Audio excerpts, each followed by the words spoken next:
संतोष सुनत कपिवानी, भगति प्रताप तेज बलसानी। आशिक दीन राम प्रिय जाना, ओहु तात बलशील निधाना।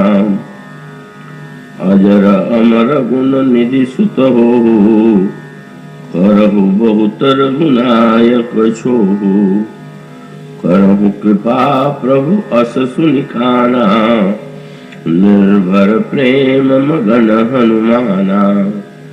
बार बार नायसी पद सीसा, बोला वचन जोरि कर कीसा। अब कृत कृत्य भयउ मैं माता, आशिक तव अमोघ विख्याता।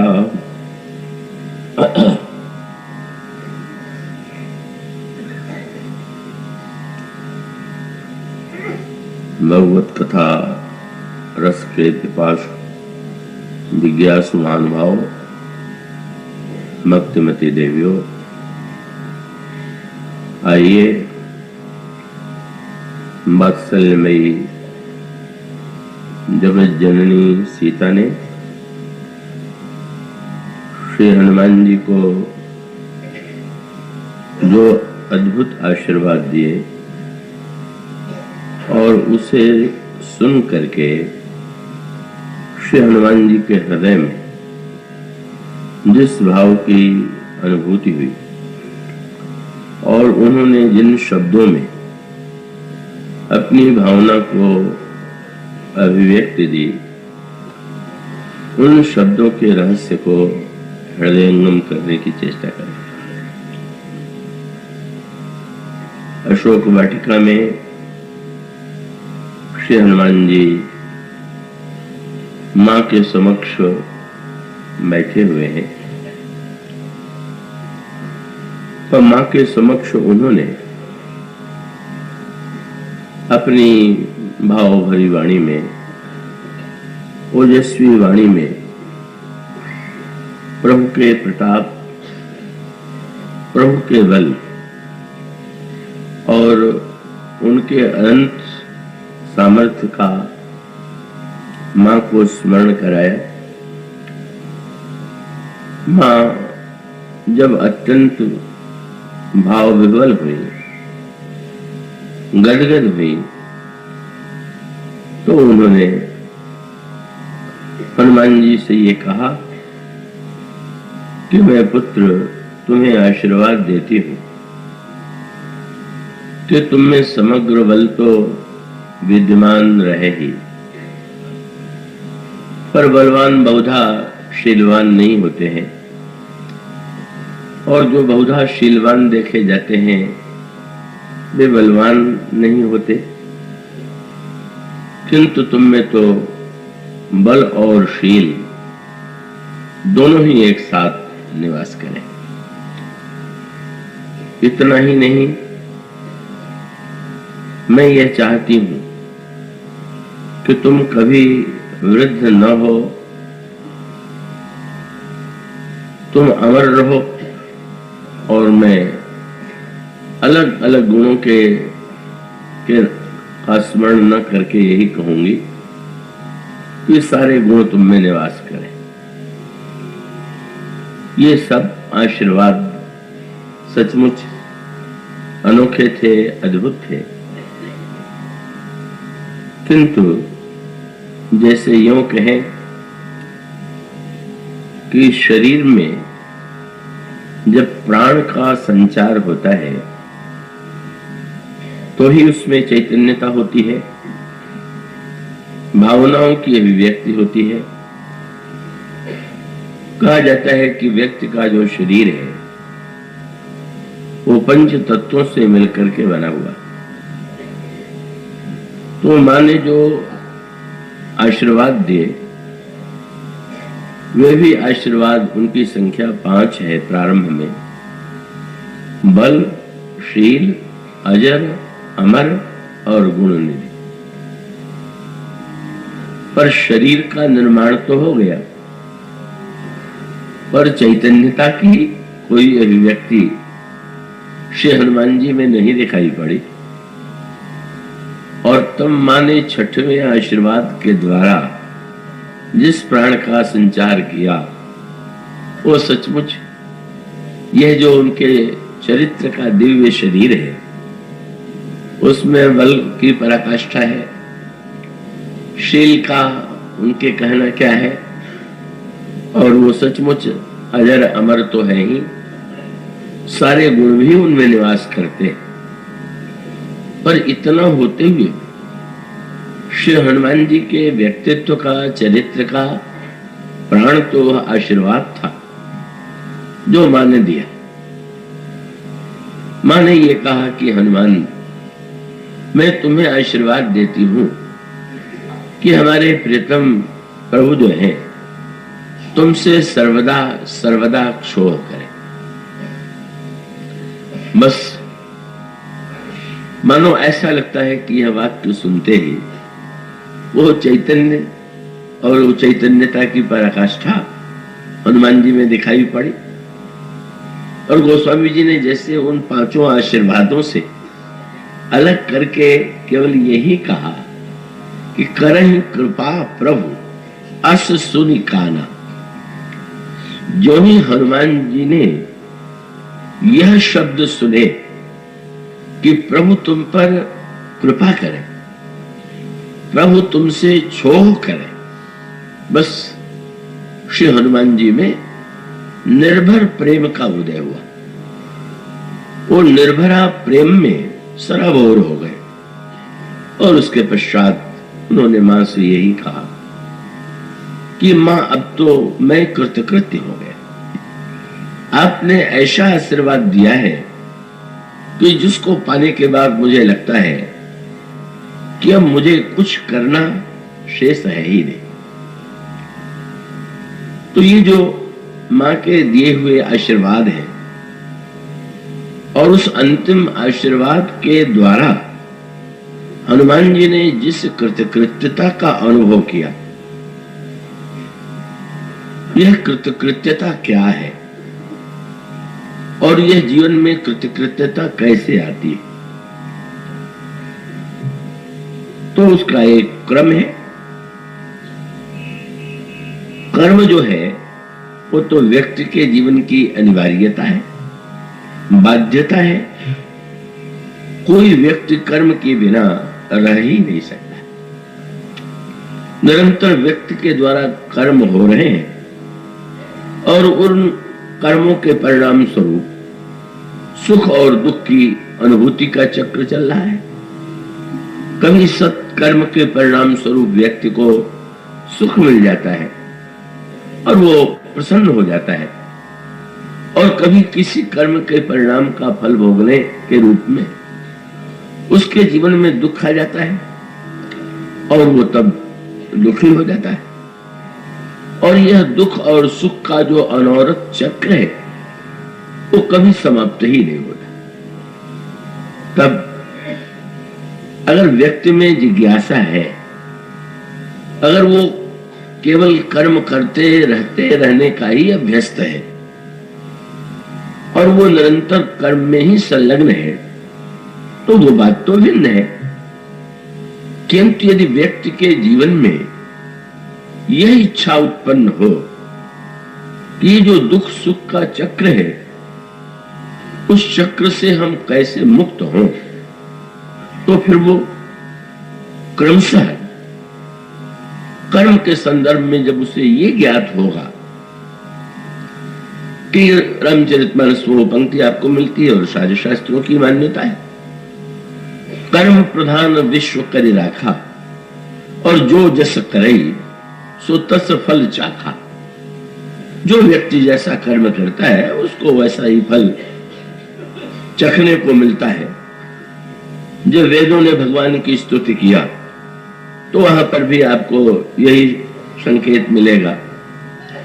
जब वो वेद स्तुति करते हैं तो कहते हैं अव्यक्त मूल मनादि तरु त्वच चारि निगमागम भने सटकंद शाखा पंच वीस अनेक पर्ण सुमन घने।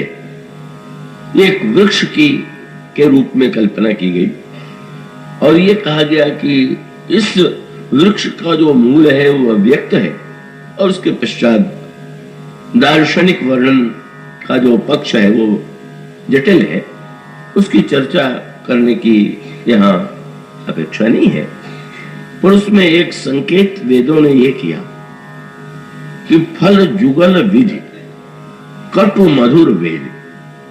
आश्चर्य है कि संसार में जो वृक्ष लगे हुए होते हैं वो एक वृक्ष में एक ही प्रकार का फल होता है।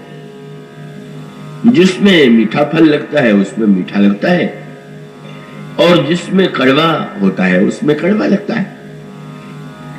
एक ही वृक्ष में कटु फल भी हो और मधुर फल भी हो, ऐसा तो नहीं दिखाई दे।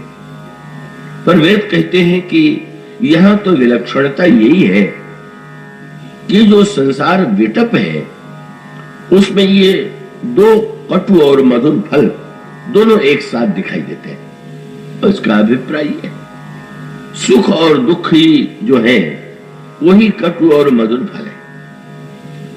तो व्यक्ति जब इस चक्र से व्याकुल हो जाता है तब वो उसकी ये जिज्ञासा होती है कि इस दुख सुख के चक्र से हम कैसे मुक्त हो। तो क्रमशः मुक्ति के लिए कर्म साधना का जो स्वरूप है उसका संकेत रामचरितमानस में, भगवद गीता में और शास्त्रों में अनेकों रूप में किया गया। तो पहले तो प्रारंभ तो यहीं से किया जाएगा, पहली कक्षा। यदि हम जानते हैं कि बुरे कर्म का परिणाम दुख है तो हम बुरे कर्मों से यथासाध्य बचने की चेष्टा करें, का अधिक से अधिक सत्कर्म करें। ये मानो पहली कक्षा है। और उसके पश्चात क्रमशः का उसके बाद ये अनुभूति होती है कि हम कितना भी बुरे कर्मों से बचने की चेष्टा क्यों न करें, लगता है कि ये जो सारा प्रपंच है उसके लिए एक शब्द रामायण में और आपको मिलेगा कि अगर एक वस्तु का निर्माण किया जाए, कुम्हार किसी घड़े का निर्माण करता है तो एक ओर मिट्टी है और दूसरी ओर जल है, दोनों जो है सान दिए गए और तब वो घड़े का रूप बन गया। तो ये जो सृष्टि बनी हुई है वो विधि प्रपंच गुण अवगुण साना, ये गुण और अवगुण को सान करके, वो सानना शब्द माने जैसे मिट्टी में जल को मिला करके उसको एकाकार कर देते।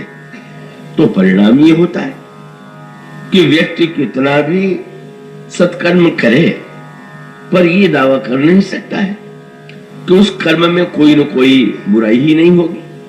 और तब ऐसा लगता है कि हम प्रयत्न करके अगर सत्कर्म करने की चेष्टा भी करें तो उसके साथ साथ तो असत्कर्म उसकी समस्या मिली ही रहेगी। तब फिर और हमारी वृत्ति, हमारी जिज्ञासा और आगे बढ़ती है और आगे बढ़ती है। तो फिर एक सूत्र दिया जाता है कि जब तक फल की आकांक्षा रहेगी तब तक तो इस दुख सुख के चक्र से मुक्ति मिलेगी ही नहीं। इसलिए यदि हम कर्म के फल की आकांक्षा से अपने को मुक्त कर सकें तो स्वाभाविक परिणाम ये होगा कि हम सुख और दुख की प्रक्रिया से मुक्त होंगे। कभी कभी स्पष्ट दिखाई देता है, वो धनुष यज्ञ के संदर्भ में वो एक स्वरूप प्रतिपादित किया गया कि अन्य राजाओं के द्वारा भी धनुष तोड़ने का प्रयत्न किया जाता है और उस प्रयत्न की प्रक्रिया में उनकी मनस्थिति जो है वो प्रतिक्षण परिवर्तित होती रहती है। बड़ी स्वाभाविक सी बात है, वहां क्रम यही है। वहां उनके सामने कर्म फल की आकांक्षा मुख्य है। धनुष तोड़ने पर हमें कीर्ति मिलेगी, हमें ऐश्वर्य मिलेगा, सीता जी मिलेंगी, इस फलाकांक्षा से प्रेरित होकर के कब वो राजा कर्म के लिए प्रस्तुत है। और स्वाभाविक है कि जब वो चलते हैं तो चलते हुए वो स्वामी जी ने एक चित्र प्रस्तुत किया कि प्रत्येक कर्म करने वाला वो देवताओं का स्मरण तो करता ही है, और उन्होंने भी किया। चले इष्ट देवन शरणाई, किंतु इष्ट देवों को प्रणाम करके चलने के बाद भी जब वो धनुष टूटना तो दूर, कब वो अपने स्थान से हिला भी नहीं, तो महान कष्ट, महान दुख, और देवताओं के प्रति भी कुछ अश्रद्धा की भावना। मैं इतने दिनों से पूजा पाठ कर रहा था, स्तोत्र पढ़ रहा था, और मैं इष्ट देव का स्मरण करके चला। फिर वही बात है कि वो शब्द तो कहा जाता है इष्ट देव, देवता के साथ एक शब्द लिख देते हैं इष्ट देव। वो गोस्वामी जी ने दोहरी रामायण में एक दोहा लिखा। उनसे पूछा गया कि महाराज, देवता छोटा होता है कि बड़ा होता है? तो उन्होंने कहा, लहे बड़ाई देवता इष्ट देव जब हो। ये उन्होंने वाक्य लिखा। बोले जब तक देवता देवता है तब तक उतना बड़ा नहीं है, जब वो इष्ट देव होता है तो ही वस्तुतः बड़ा होता है। तो इसका यो तो किसी से भी पूछ दिया जाए कि आपके इष्ट देव कौन है, तो किसी न किसी देवता का नाम ले लेगा। पर क्या वो देवता इष्ट देव होते हैं क्या? इष्ट माने जो आप पाना चाहते हैं, जो आपका अभीष्ट है।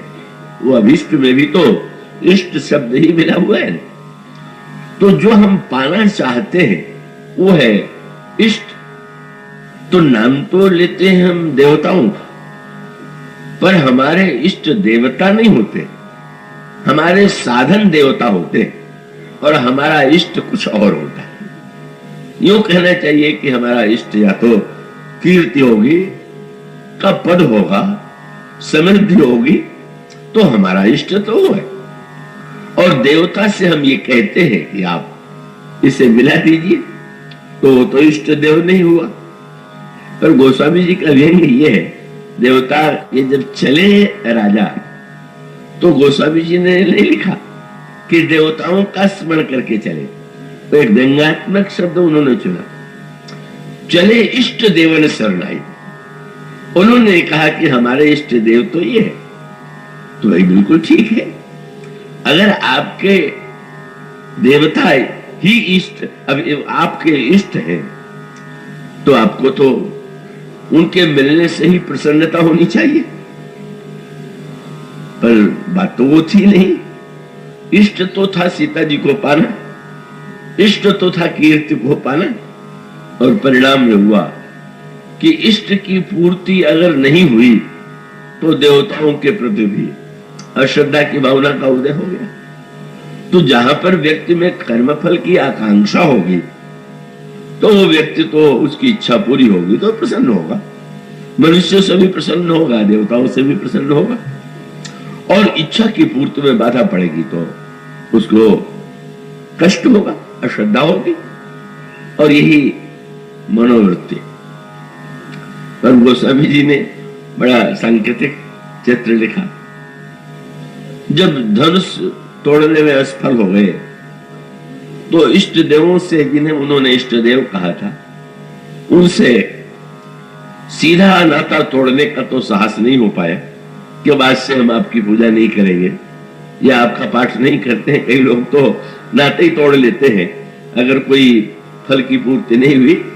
तो उन्होंने अपने अपने देवताओं से ये कहा कि देखिए, आपने हमसे धनुष तो तोड़वाया नहीं, चलिए पर इतनी कृपा कीजिएगा कि आप तो किसी से न तोड़वाइएगा। वही सफलता मिले तो हमें मिलनी चाहिए, पर यदि हमें सफलता नहीं मिलती है तो कम से कम दूसरों को सफलता तो न मिले, उससे भी संतोष की वृत्ति। पर वो भी नहीं हुआ। और न होने के पश्चात धनुष जब टूटा और श्री राम को उन्होंने देखा, एक किशोरावस्था का बालक, और वो इतनी सरलता से धनुष को तोड़ने में सक्षम हो गया तो उनके रोष की सीमा नहीं रही। आपने इतना भी नहीं सुना कि किसी दूसरे से न तोड़वाइएगा, और तोड़वाने के लिए भी क्या आपको यही नन्हा सा राजकुमार जो अभी बिल्कुल किशोरावस्था का है वही रह गया था। और उसके बाद फिर गोस्वामी जी ने व्यंग्य किया, धनुष टूट गया, फिर भी योजना बना रहे हैं कि नहीं, तोरे धनुष चाड़ नहीं सरई, जीवत हम ही तुम्हारी को बरई। इसका अभिप्राय है, जब हमारे दृष्टि फल पर होती है तो हम किसी भी साधन का आश्रय लेने में संकोच नहीं करते। इसका अर्थ है कि वो ये सुन करके आए थे कि जो धनुष तोड़ेगा उसको सीता मिलेंगी। श्री राम के द्वारा टूटा, और यदि सीता जी ने जयमाल के द्वारा उनको वर्ण किया तो उन्हें संतुष्ट हो जाना चाहिए था, किंतु ऐसा होता नहीं। पहले तो उन्होंने उसी मार्ग से पाने की चेष्टा की, पर असफल हो गए तो अब बोले, फिर वही वृत्ति आ गई। जब फल पर दृष्टि है तो उन्होंने कहा धनुष तोड़ देने से क्या होगा। क्यों? बोले तोड़े वो धनुष चाण नहीं सरई, जीवत हम ही कुंवरी को बरई। हमारे जीवित रहते हुए इससे बढ़कर के अपमान क्या होगा कि एक किशोर बालक जो है हम लोगों को अपमानित करके इस प्रकार की कीर्ति प्राप्त करे। अब युद्ध करना होगा, और युद्ध में विजय प्राप्त करने के बाद सीता मिलेंगी। और योजना यहां तक, जो विदेह कछु कर ही सहाय, अगर जनक भी सेना लेकर के सहायता करे तो जीतहु सेना सहित दो भाई, इन दोनों भाइयों को भी हरा दो, सेना को भी परास्त कर दो, हम छीन करके भी सीता को प्राप्त करेंगे। ये फल पर जब हमारी दृष्टि होती है तो उचित अनुचित साधनों को छोड़ करके उचित मार्ग से मिले तो उचित मार्ग से सफलता मिले, उचित मार्ग से न मिले तो वो स्वाभाविक रूप से अनुचित मार्ग का भी आश्रय लेने में संकोच नहीं करते। पर ईश्वर का कौतुक ही तो, जब ये योजना बना रहे थे इस समय परशुराम जी महाराज का आगमन हो गया, और वो फिर वही एक और तो लोभ की वृत्ति थी, कर्म के साथ जुड़ी हुई दो वृत्तियां, तो लोभ की वृत्ति तो थी ही, अभी जो महाभय की वृत्ति आ गई सामने, परशुराम जी का आगमन, सब भूल गए। अब तो एक ही ध्यान रहा कि किसी तरह से अपने प्राणों की रक्षा हो। सीता जी भी भूल गई, युद्ध की योजना भी भूल गई, पितु समेत कहीं कहीं निज नामा, लगे कर्ण सब दंड प्रणाम। साष्टांग प्रणाम परशुराम जी, सब थर थर कांप रहे हैं। और गोस्वामी जी ने व्यंग्य किया कि अगर परशुराम जी किसी की ओर एक बार स्नेह से भी देख देते थे तो जय सुभाय चितवहि हित जानी, सो जाने जनु आए खोटानी। उसको लगता था कि अब इन्होंने देखा है तो अब तो प्राण जाने वाले ही हैं, अब क्या करें। पर अचानक दृश्य बदला, और वो दृश्य बदला कि अचानक परशुराम जी ने जनक से पूछा, कहूं जड़ जनक धनुष कहीं तोड़ा। अरे मूर्ख जनक, धनुष किसने तोड़ा? और सुनते ही वो राजाओं का भय तो दूर न जाने कहां चले गए, बड़े प्रसन्नता में गदगद हो गए, और फिर से देवताओं की याद किया कि महाराज आपने बड़ी कृपा किया जो तोड़वा नहीं दिया, नहीं तो तोड़ने के बाद तो सिर कटता ही, जब आ गए हैं तो कोई बचने का प्रश्न ही नहीं। मानो स्वयं हमारी जब फलाशक्ति होती है तो कभी लोभ की वृत्ति, कभी भय की वृत्ति, कभी सुख की वृत्ति, कभी दुख की वृत्ति, वो चक्र वही राजाओं की मनोवृत्ति में दिखाई दे रहा है।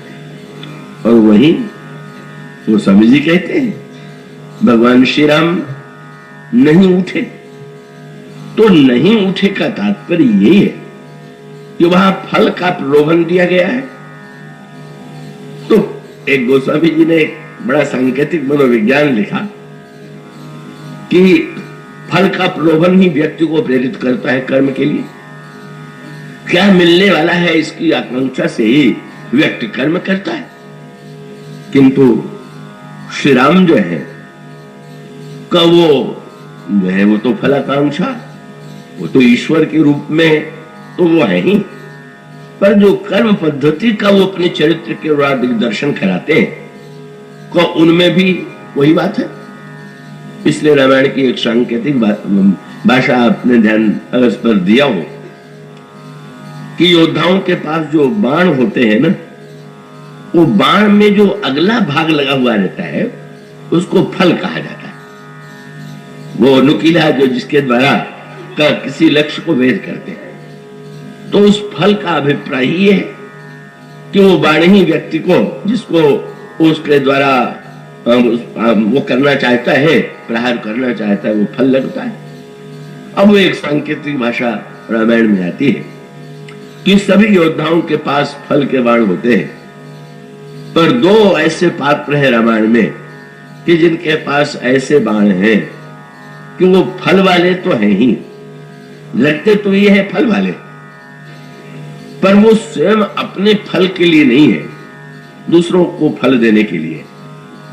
और बिना फल का भी बाण, एक तो भगवान श्री राम के संदर्भ में बिनु फल बाण राम ते मारा, और श्री भरत के प्रसंग में जब हनुमान जी जाते हैं बिनु फल सायक मारे चाप श्रवण लगी तान, तो वो एक आध्यात्मिक संकेत। तो भगवान ने तो फलाकांक्षा का कोई प्रश्न ही नहीं। इसीलिए प्रभु से यदि कोई पूछ दे कि आपका सीता जी के प्रति इतना प्रगाढ़ प्रेम, उस वाटिका में देख करके तो ऐसा लगता था कि आप तो पूरी तरह से उनके अनुराग में ओतप्रोत है, पर इतना धनुष यज्ञ में तो ऐसा लगा कि आप इतने उदासीन हैं कि आप कहीं प्रयत्न करते हुए दिखाई ही नहीं दे रहे, दिखाई ही नहीं दिए।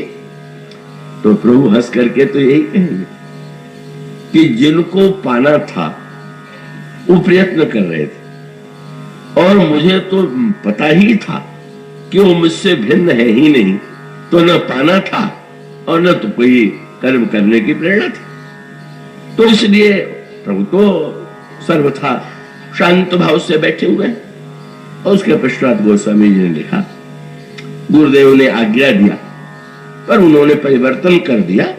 उन्होंने कहा, मैं जानता हूं कि तुम्हें फलाकांक्षा नहीं है, तुम्हें कीर्ति सीता जी या इस किसी को पाने की बात तुम्हें नहीं है, लेकिन लोक कल्याण के लिए उठो राम भंजो हो चापू, मेटहु तात जनक परितापू का पुत्र राम, तुम लोगों की पीड़ा को दूर करो। और भगवान श्री राम धनुष की दिशा में चले, पर चलते हुए भी गोस्वामी जी ने जो शब्द लिखा वही संकेत है। और वही जब तक वो वृत्ति नहीं आती है, जब तक फल पर दृष्टि है, तब तक व्यक्ति दुख सुख हर्ष विषाद से मुक्त नहीं हो सकता। पर गोस्वामी जी ने प्रारंभ में ही यहीं से लिखा, सुनि गुरु वचन चरण सिर नावा हरस विषाद न कछु रेहा। ये जो लिखा गया कि श्री राम के हृदय में न हर्ष का उदय हुआ न तो विषाद का उदय हुआ, इसका अभिप्राय यह है कि हर्ष और विषाद तो फलाकांक्षा से जुड़ा हुआ। जब फलाकांक्षा ही नहीं है तो कैसा हर्ष और कैसा विषाद। और इसी प्रकार से जब परशुराम जी भी आए, वहां पर भी सूत्र है। कल लक्ष्मण जी तो जब उन्होंने परशुराम जी की बात सुनी तो मन ही मन हंसे भी और आश्चर्य भी हुआ। उन्होंने देखा कि आज तो बड़ा अनोखा दृश्य है। संसार के दो महापुरुष, महान ज्ञानी जनक और महान भगवान के अंशावतार के रूप में महामुनि के रूप में परशुराम जी महाराज, जिनके बल की पौरुष की कोई सीमा नहीं। पर लक्ष्मण जी ने एक वाक्य जो कहा उसमें संकेत किया हुआ ये कि धनुष न टूटने पर महर्षि जनक जब निराश हुए तो निराश होने के बाद उनके मुंह से वाक्य निकल गया कि कहु काहि यह लाभ न भाव। कौन ऐसा व्यक्ति संसार में हो सकता है कि जिसके मन में इस दिव्य सुंदरता को, मेरी पुत्री को पाने की इच्छा न हो? कौन व्यक्ति ऐसा होगा जो इतनी महान कीर्ति को न पाना चाहे। उन्होंने यही कहा, कुंवरी मनोहर विजय बड़ कीरति अति कमनीय, पावनी हारी बिरंच जनु रचौ न धन दमनीय, कहु काहे यह लाभ न भावा, और काहु न शंकर चाप चढ़ावा। लक्ष्मण जी ने व्यंग्य क्यों किया जनक के विषय में? ये प्रसिद्ध था कि वो बहुत बड़े विरागी, निष्काम कर्मयोगी। तो लक्ष्मण जी का जो उत्तर था वो ये था कि यदि आप विरागी हैं और आप निष्काम कर्म योगी हैं, तो आप ये क्यों मान बैठे हैं कि आपको छोड़ के कोई और निष्काम कर्म योगी हो ही नहीं सकता, कोई विरागी हो ही नहीं सकता? आप ऐसा मानने का भ्रम क्यों पाले हुए? और सचमुच जब उन्होंने ये कहा कि आज्ञा हो तो मैं धनुष तोड़ दूं, तो मानो अंतर था। अभी तक उन्होंने तोड़ने का प्रयत्न नहीं किया, पर अब वो कहते हैं कि आप आज्ञा दे तो मैं तोड़ दूं। उसका अभिप्राय है कि फल की आकांक्षा, जब तक फल के प्रलोभन की बात थी, तो वस्तुतः जनक में यदि वैराग्य है तो लक्ष्मण जी के वैराग्य का तो प्रश्न ही, वो तो वैराग्य के घनीभूत रूप है, उनमें तो कहीं पर कोई आकांक्षा है ही नहीं। और उनका अभिप्राय यह था कि फलाकांक्षा न होने पर भी का अगर आप आज्ञा दें तो मैं धनुष तोड़ दूं। बाद में किसी ने श्री लक्ष्मण से कहा कि महाराज आपने तो इतना लंबा चौड़ा कह दिया, अभी धनुष को उठा करके तोड़ दूं? फिर बाद में तो आप चुपचाप बैठ गए। तो लक्ष्मण जी ने मुस्कुरा करके कहा, अरे भाई, जो काम मेरा तोड़ने का था वो तो मैंने तोड़ ही दिया। क्या? बोले, मैं धनुष तोड़ने के लिए व्यग्र नहीं था, मैं तो जनक का भ्रम तोड़ने के लिए व्यग्र था। वो भ्रम टूट गया। मैं बताना चाहता था कि भाई, बिना इच्छा के भी कर्म किया जा सकता है, बिना कामना के भी कर्म किया जा सकता है। आप विरागी हो करके, निष्काम कर्म योगी हो करके दूसरों को प्रेरित करते हैं कि तुम इस फल की इच्छा से कर्म करो, तो ये तो आपके लिए, आपके मुंह से तो ये बात शोभा नहीं देती। अगर आप स्वयं निष्काम कर्म योगी हैं तो दूसरों से भी आप वही आशा रखिए। सचमुच श्री लक्ष्मण का वाक्य सुन करके तो जनक बैठ गए और भगवान श्री राम के द्वारा धनुष टूटा। वहां पर संकेत लिखा हुआ है, श्री परशुराम लक्ष्मण जी को धनुष न टूटने पर बोले बचन रोष जन सारे। कुछ क्रोध जैसा उनकी वाणी में जनक के लगा। और परशुराम जी जब आए और वो पूछने लगे कि मूर्ख जनक, धनुष किसने तोड़ा, तो लक्ष्मण जी को बड़ी हंसी आई।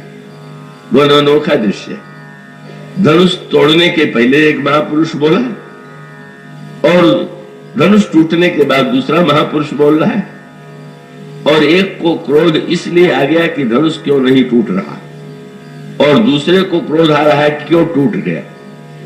एक कह रहा है टूटे, दूसरा कह रहा है न टूटे। पर उन्होंने भगवान परशुराम जी से पूछा, बोले महाराज, आप दोनों जो है, आपकी दृष्टि तो मुझे अधूरी लग रही। आपको क्रोध है तो इसका अर्थ है कि जनक जी के मन में और कोई इच्छा न हो, पर कहीं न कहीं पुत्र के प्रति ये भावना है, मेरी पुत्री है तो मेरी पुत्री का विवाह न होगा तो इससे बढ़ के दुख की बात क्या होगी। और जब आप ये कहते हैं टूट क्यों गया, तो इसका अभिप्राय है कि उनकी पुत्री में ममता है तो आपकी धनुष में ममता। कहा भी उन्होंने शब्द भी यही कहा कि महाराज, यही धनु पर ममता के हेतु।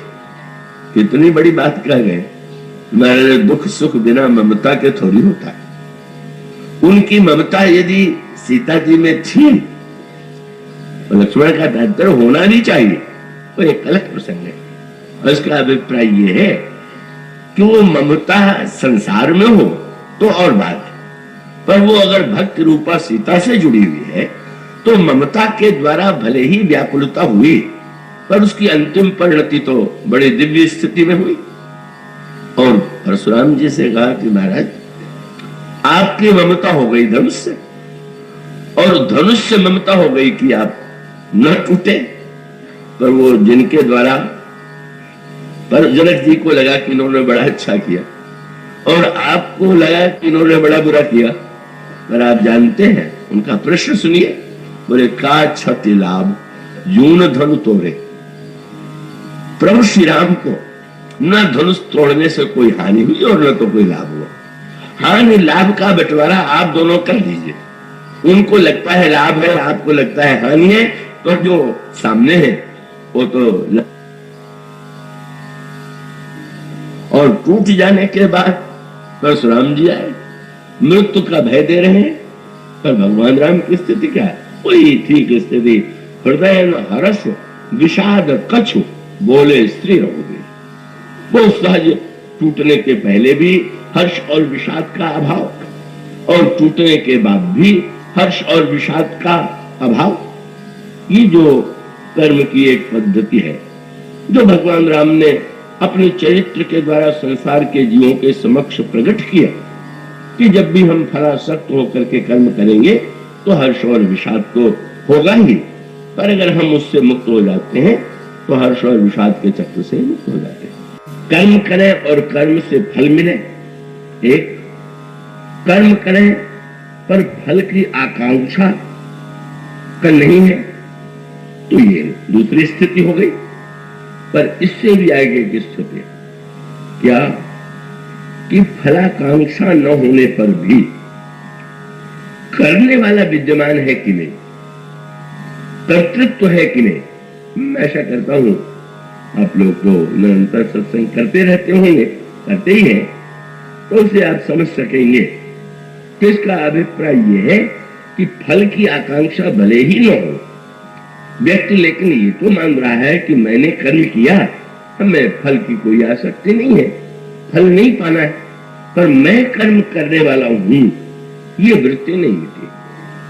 तो वो वृत्ति भी जब तक नहीं मिटेगी, मैं कर्म करने वाला हूं, तब तक तो कोई न कोई कर्म जो है करणीय रहेगा। जब तक मैं है तब तक तो निश्चित रूप से कर्म से पूरी तरह से मुक्त नहीं। और इसीलिए संकेत ये है कि पूरी मुक्ति तो कर्म से तब होगी जब न कर्तृत्व रहे और न तो कर्म फल की आकांक्षा है। और तभी कृतकृत्यता कब होगी? कृतकृत्य माने का जब तक व्यक्ति है तब तक कुछ न कुछ उसको करना ही, पर जब व्यक्ति है तो क्यों नहीं कर्म करेगा, होगा ही क्यों नहीं कर्म। इसलिए ये जो धनुष था, इसने भगवान शंकर से कहा कि महाराज आप तो संसार को मुक्ति देने वाले, पर मुझको आप बंधन में क्यों बांधे हुए? ये धनुष के साथ जो है एक बड़ी संस्कृत की भाषा जो है वो बड़ी दार्शनिक है। ये जो धनुष के ऊपर डोरी चढ़ाई जाती है इसको गुणशय कहते हैं। तो अब वो धनुष को आपने देखा होगा चित्रों में, और अब भी साधारणतः तो धनुष के रूप दिखाई देता है। तो वो एक जो है एक किसी भी वस्तु का जो धनुष बना हुआ है उसको दोनों ओर से झुकाया जाता है और डोरी के द्वारा का फिर वो उसे बांध दिया जाता है और उसके बाद बांध रख करके चलाया जाता है। तो यही कर्म की प्रक्रिया। तो इसका अभिप्राय ये है कि मैं का मानो धनुष है और मैं के धनुष को गुण के द्वारा जब हम कोई कर्म करेंगे, मैं के रूप में तो गुण का आश्रय लेंगे और गुण का आश्रय लेकर के, रस्सी का आश्रय लेकर के का उसके पश्चात जो है लक्ष्य भेद होगा। किंतु मानो संकेत यह था, धनुष ये पूछता है कि आपके हाथ में पहुंचने के बाद भी हम गुण बंधन से मुक्त नहीं हो रहे हैं, ये गुण बंधन है, तो कैसे हो? तो शंकर जी ने हंस के यही कहा कि जब तक रहोगे तब तक तो बंधोगे ही, उससे बच सकते ही नहीं, भले ही तुम्हारा बहुत बढ़िया सदुपयोग हुआ हो। अब वो धनुष जब शंकर जी के हाथ में है तो उसके द्वारा महानतम कार्य त्रिपुरासुर का वध भी हुआ है। पर वे कहते हैं कि जब तक मैं है, वो एक थोड़ा सा संकेत और आपके सामने कर दे कि जनकपुर वासिनी स्त्रियां कह रही थी कि हम तो समझते थे महाराज जनक बड़े ज्ञानी हैं, ये क्या धनुष की परीक्षा रख दिया सामने। अरे इनको तो चाहिए कि इनको देखने के बाद प्रतिज्ञा का चक्कर छोड़े और छोड़ करके जो सखी इन्हीं देखी नर नाहु पन परिहरे हठ करे विवाहु सखी परंतु पन राउ न तजई विधि बस हठी अब बेकही भजई कहे के ज्ञानी है। क्या आवश्यकता है प्रतिज्ञा की? प्रतिज्ञा के द्वारा योग्यता की परीक्षा ही तो ली जाती है। और अब क्या सचमुच इनकी भी परीक्षा ली जाएगी क्या? जनक दृढ़ है, उन्होंने कहा ना। किसी ने अगर कोई जनक से पूछे कि जब आप श्री राम को ईश्वर के रूप में स्वीकार कर चुके तो अब ईश्वर को समर्पण करना, सीता जी को आप अर्पित कर दे, ये आपने ये जो कह दिया कि धनुष टूटने के बाद समर्पित करेंगे, ये क्यों? बिना तोड़े क्यों नहीं? और तो उसका उत्तर आप जानते हैं क्या? जनक कहते हैं कि अगर ममता का समर्पण पहले कर दिया जाए तो समर्पण का अभिमान तो बने ही रहेगा कि मैंने समर्पण किया। इसलिए पहले मैं का धनुष टूटे और तब ममता का समर्पण हो तो वो समर्पण जो होगा वो सर्वथा कब मैंने समर्पण किया, मैं समर्पण करने वाला हूं, ये वृत्ति भी जब शेष न रह जाए तब लोगों को दिखाई देता है कि वो समर्पण हुआ। इसीलिए मानो धनुष से शंकर जी ने यही कहा कि भाई जब तक मैं है तब तक तो गुण बंधन से कोई मुक्त हो ही नहीं सकता, चाहे वो महान से महान व्यक्ति क्यों हो। और उसका एक ही उपाय है, तो बस अब तुम जब श्री राम आवे तो टूट जाना, बस फिर आगे बंधने छूटने का चक्कर ही चला जाए। वो चक्कर जो तुम्हें आज तक कभी बंधे, कभी लड़ना है तो तुमको बांध दिया, कभी नहीं लड़ना है तो उसे छोड़ दिया। इसीलिए तो परशुराम जी को बड़ा आश्चर्य हो रहा था, ये कौन सी प्रतिज्ञा हुई कि धनुष तोड़ दे? ये धनुष का तोड़ना भी कोई योग्यता है क्या? धनुष को चलाना योग्यता है कि तोड़ना योग्यता है? पर वहां तो उस स्तर पर बात हो रही थी कि मैं खंडित कैसे हूं, बिना मैं के रहते हुए तो मुक्ति जो है वो संभव नहीं। वो रामायण में वो पंक्ति आती है, जड़ चेतन ही ग्रंथ परी गई जगत मृषा छूटत कठिनाई। तब का संस्कृत केंद्र में गर्मियों में थोड़ी चर्चा हुई थी, तो उस संदर्भ में एक भक्त पंक्ति का ध्यान स्मरण में आया। कबीर ने भी इस संदर्भ में रामायण में भी लिखा, संसार के जीव बंधन में बंधे हुए, माया के बंधन में बंधे हुए, रामायण में भी लिखा हुआ। कबीर ने उसको अपनी भाषा में लिखा, किस रस्सी में बंधे हुए? बोले मैं और तू की जेवरी बंधो सकल संसार। मैं मेरापन, तू तेरापन के इस रस्सी में सारा संसार बना हुआ। बोले आप? और तब उन्होंने जो बात कही बड़ी मीठी थी। उन्होंने कहा मैं और तू की जेवरी बंधो सकल संसार, तो दास कबीरा क्यों बधे जिनके रामा आधार। पर वो कबीर कैसे बढ़े? और उसका अभिप्राय यह है कि जिसकी दृष्टि में तो मैं कैसा, जो करना है वो हमारे प्रभु करे, वस्तु जो है वो उनकी ही है।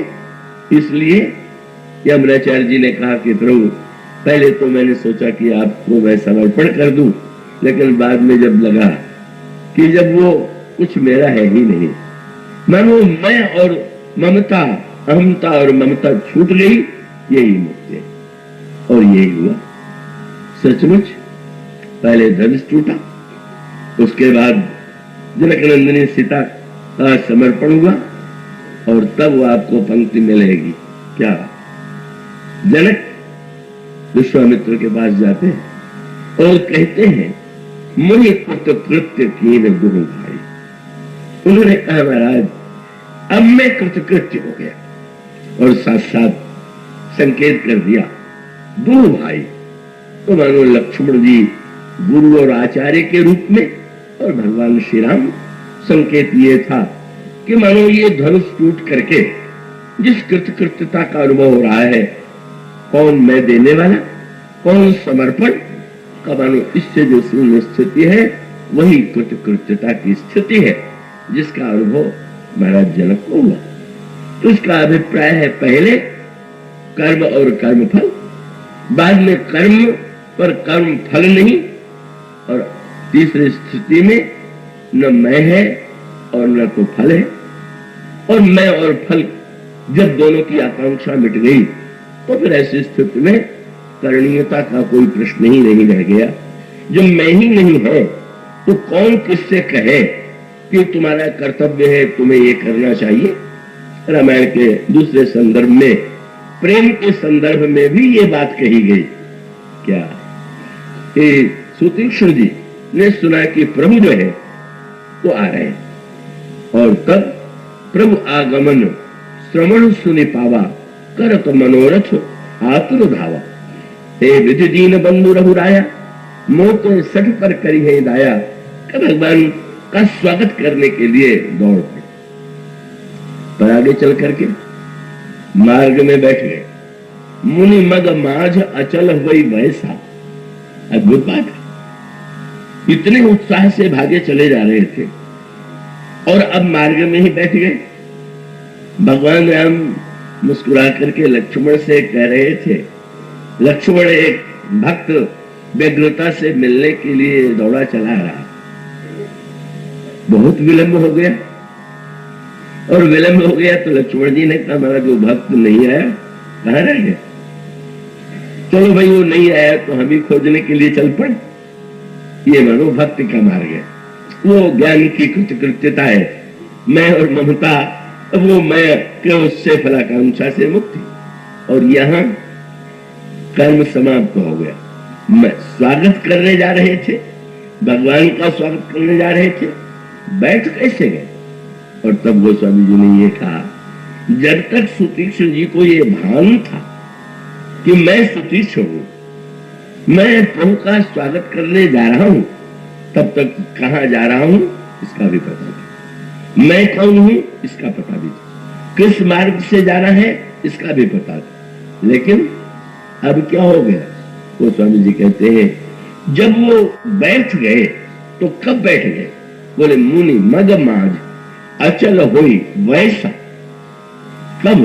बोले दिशी और विदिश पंथ नहीं सूझा, ओ मैं चले कहा नहीं भूला। न तो मार्ग का ज्ञान रहा, न कहा जा रहा हूं ये भान रहा, न मैं कौन हूं ये भान रहा। मानो प्रभु ने कहा, जब ये कुछ नहीं रह गया तो अब तो मुझे ही चलना पड़ेगा। मैं होता उसका बाकी तो आशा करता है मैं कि वो आवेंगे, पर वो आने वाला जब रह ही नहीं गया तो भगवान श्री राम स्वयं आकर के उन्हें हृदय से लगा लेते। तो इसका अभिप्राय यह है, कृतकृत्यता का पूरा अनुभव। कृतकृत्यता तो जीवन में पूरी तरह तब तक नहीं आ सकती जब तक मैं और मेरेपन का, फलाकांक्षा का पूरी तरह से अभाव नहीं हो गया। और वो कृतकृत्यता महाराज श्री जनक के जीवन में आई, वो पहला संकेत। तो उसी क्रम परंपरा में आप लोगों में से जो नित्य आप आए होंगे, वो हनुमान जी के संदर्भ में भी कृतकृत्यता का जो संकेत है उस पर भी हम दृष्टि डालेंगे। पर उसके बाद भी एक बड़ा सुंदर वाक्य आता है कि वो जनक जी से, विश्वामित्र जी से पूछ देते हैं कि महाराज मोहि कृतकृत्य कीन दो भाई, आए होई सो करूं गोसाई। आपकी आज्ञा क्या है, मैं क्या करूं? तो पढ़ करके बड़ी हंसी आती है। जब कृतकृत्य हो गए तो क्या करूं? ये तो एक परस्पर विरोधी बात हो गई। जब कह रहे हैं कि अब कोई कर्म शेष नहीं है तो करूं, और तब वो सूत्र रामायण में दिया गया। उन्होंने कहा कि हाँ, मैं जानता हूं कि तुम तो कृतकृत्य हो गए, लेकिन तुम्हारी कृतकृत्यता अगर केवल तुम्हारी ही कृतकृत्यता रह जाए तो फिर तो समग्रता नहीं है। इसलिए ऐसा करो ना, क्या बोले, दूत अवधपुर पठवहु जाई, और आन ही नृप दशरथ ही बोलाई। पत्र लिख करके महाराज दशरथ के पास निमंत्रण देंगे। और महाराज दशरथ जो है वो बारात को लेकर के आवे, क्या आवश्यकता है?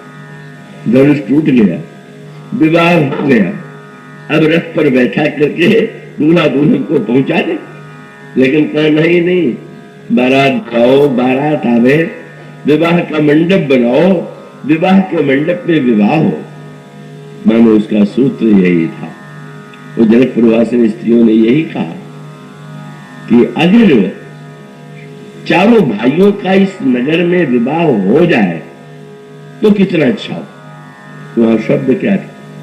वो शब्द यही था कि जो बस अस बनई संयोग तो कृतकृत्य हो सब लोग। ये शब्द है। एक व्यक्ति का कृतकृत्य हो जाना, उसकी पूर्णता तो हो ही सकती है, लेकिन अन्य लोगों के हृदय में उस कृतकृत्यता का अनुभव कैसे हो, यही इसीलिए अवतारों के द्वारा जो कर्म होता है या संतों के द्वारा जो क्रिया होती है, कृतकृत्यता के बाद भी उनमें जो कर्म दिखाई देता है, उसका एकमात्र कारण यही है कि वो स्वयं में कोई इच्छा नहीं, अपेक्षा नहीं।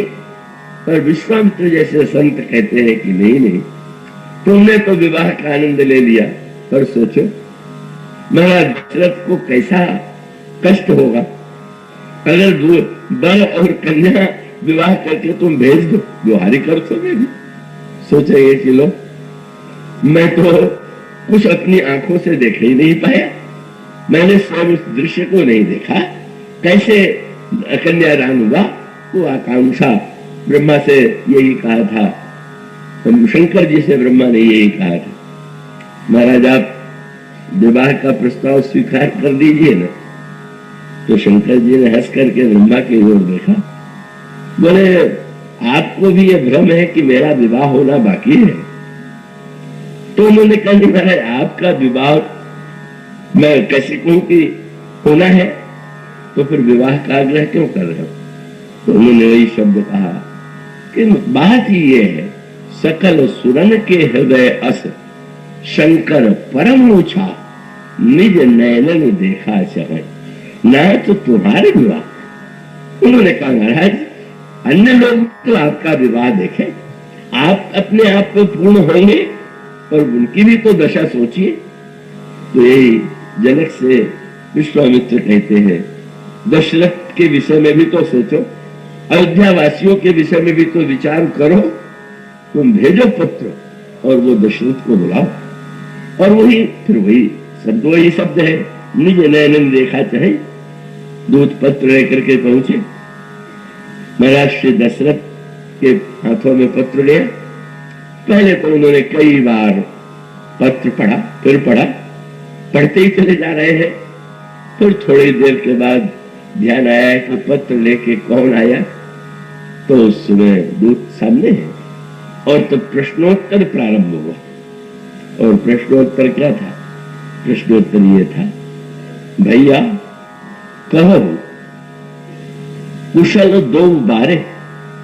एक एक शब्द विचित्र। भाई मेरे दोनों बारे, बारे नन्हे को कहते हैं, छोटे बच्चे, मेरे नन्हे बालक प्रसन्न तो है, कुशल से तो है। अब दूतों को तो एक नए आनंद का अनुभव हुआ।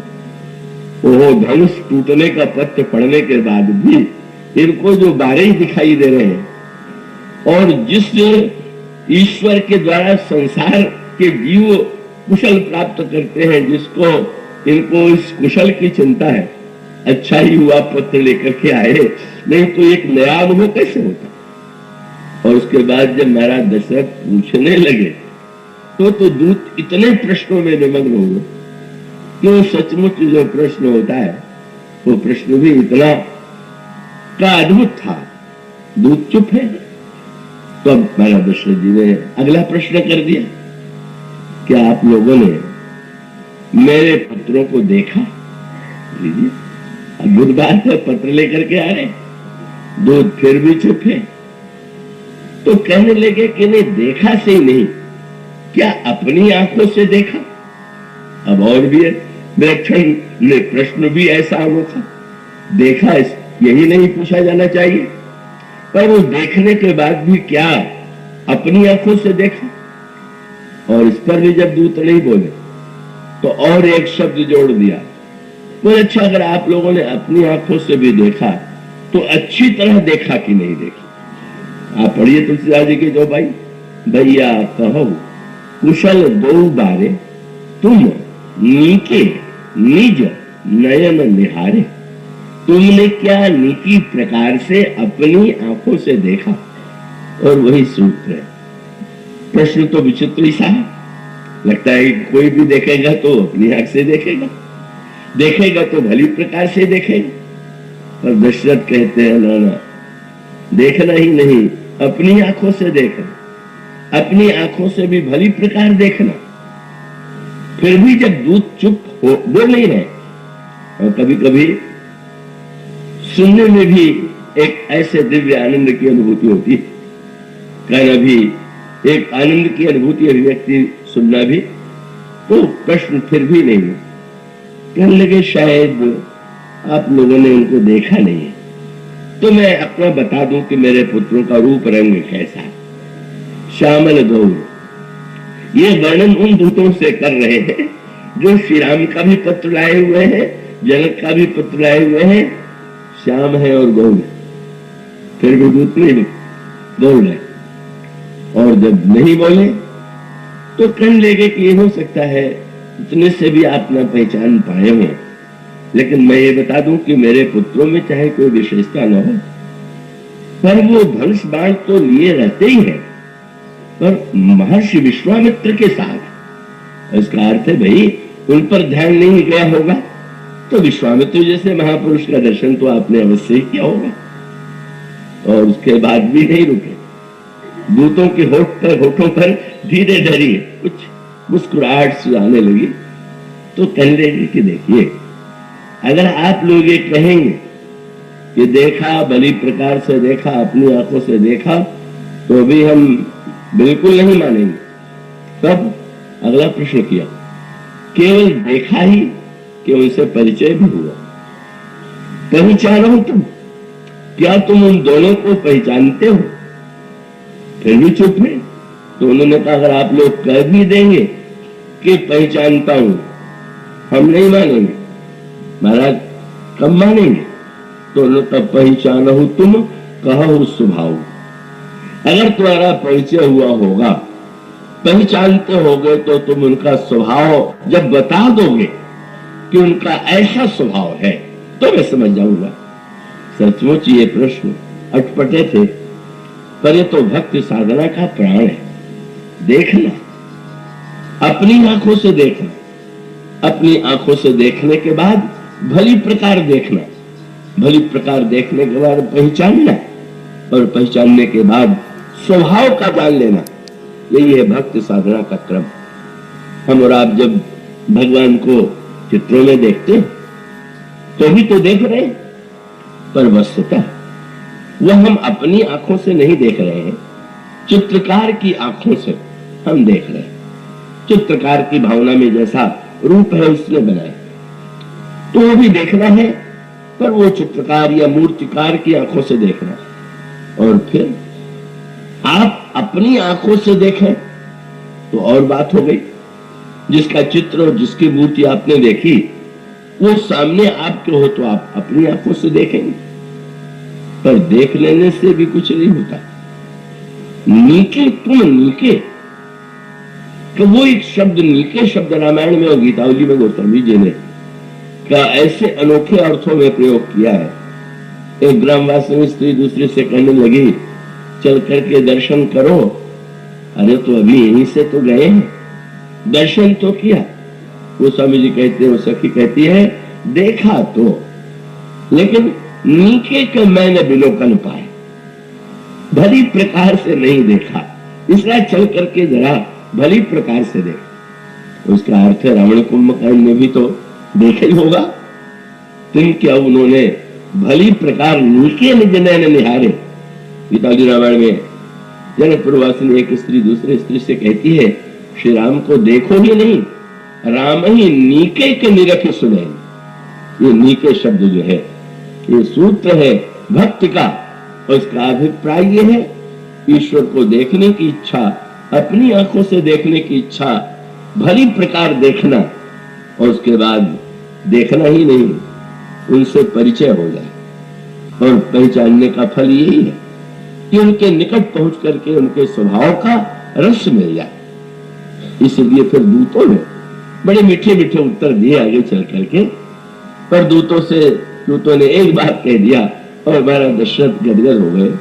उन्होंने कहा, महाराज आपके पुत्रों को अपनी आंखों से भी देखा और बिल्कुल नीति तरह से देखा, हम कैसे मान ले कि देखा? तो उन्होंने कहा, महाराज बस यही समझ लीजिए कि जब से आपके पुत्रों को देखा तब से दिखाई देना ही बंद हो गया। देव देख तब बालक दो और अब न आंख तर आवत हो। और यही ईश्वर को देखने का सच्चा अर्थ। ईश्वर को देखने के बाद या तो दिखाई देना ही बंद हो जाता है, या दिखाई देता है तो सर्वत्र वही दिखाई देता है।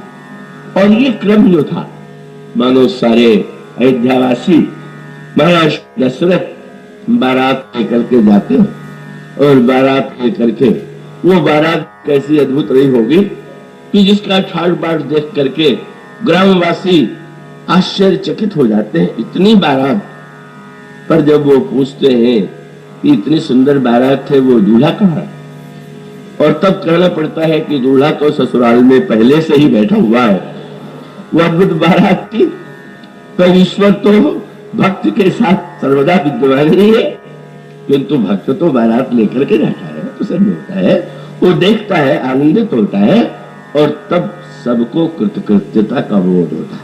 तो कृतकृत्य हो सब लोग। और यहाँ श्री आंजनेय हनुमान ने जिस कृतकृत्यता का अनुभव किया, उसमें ये पूरा क्रम जो है विद्यमान है। पहले देखा सुग्रीव की आंखों से, फिर अपनी आंखों से, फिर भली प्रकार देखा, फिर पहचाना, स्वभाव का पता चला, और उस क्रम में वहीं से साधना का प्रारंभ हुआ। और प्रारंभ होने के बाद बहुत मीठी बात आती है। मां प्रभु से उन्होंने यही कहा कि प्रभु नाथ जीव तव माया मोहा सो निस्तरई, तुम्हारे ही छोड़। प्रभु जीव तो आपके माया में बना हुआ है, बिना आपके छोड़ से उसका निस्तार तो नहीं हो सकता, वो बंधन से छूट नहीं सकते, आप दीजिए न छोड़। और तब वो यात्रा हनुमान जी की हुई, ये कृतकृत्यता की जो लंबी यात्रा है। प्रभु ने ये कहा, बोले नहीं छोड़ चाहते हो ना, तो प्रभु का संकेत ये था कि छोड़ पाने के लिए तो तुम्हें अन्यत्र जाना होगा। और तब श्री हनुमान जी जगत जननी सीता की ओर जाते हैं। और उसका अभिप्राय क्या है? प्रभु की प्रकृति तो मानो पिता की प्रकृति है, और श्री किशोरी जी की प्रकृति जो है मां की प्रकृति, और दोनों में भेद तो यही होता है।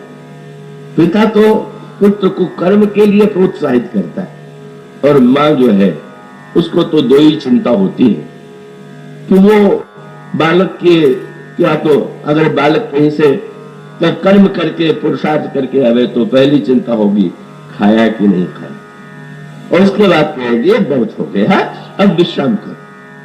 तो मानो कृतकृत्यता की साधना जो प्रारंभ हुई वो पिता के रूप में प्रभु की आज्ञा से प्रारंभ हुई, और पहुंच गए मां के पास।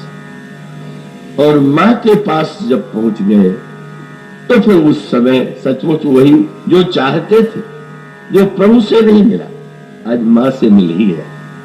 वो कहते थे, नाथ जीव तो माया मोहा सो निस्तरई, तुम्हारे ही छोहा।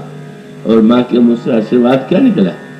बोले अजर अमर गुण निज सुत होहु, करही बहुत रहु नायक छो। तुमसे प्रभु छोड़ करें। बोले मां इसी के लिए तो इतनी यात्रा करके आ गया। और तब हनुमान जी को लगा अब कृतकृत्य भयो मैं माता।